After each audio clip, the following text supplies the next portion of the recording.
எனக்கு ஏதாவது உபதேசம் செய்யுங்கள்.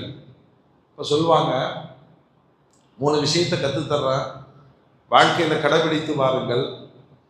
எப்பொழுதும் அல்லாஹ் செய்த நியாமத்தை நீங்கள் உணர்வீர்கள் என்று சொன்னால் அல்லாஹ்வுக்கு ஷுக்ர் செய்யுங்கள். நாம் அதை நினைக்கிறதே இல்லை. அல்லாஹ் நமக்கு எவ்வளவு நியாமத்துகளை செய்திருக்கிறான் அது புரியணும்னு சொன்னா மறுமையினுடைய விஷயத்தில் நமக்கு மேல் உள்ளவர்களை பார்க்கணும்.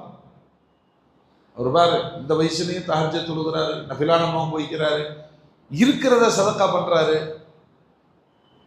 மறுமையினுடைய விஷயத்தில் மேல் உள்ளவர்களை பாருங்கள், துனியா விஷயத்தில் உங்களுக்கு கீழ் உள்ளவர்களை பாருங்கள். நம்ம தலைகீழ பார்ப்போம், அதற்கு தொழுகிறதில்லை, நாம எதுக்கு?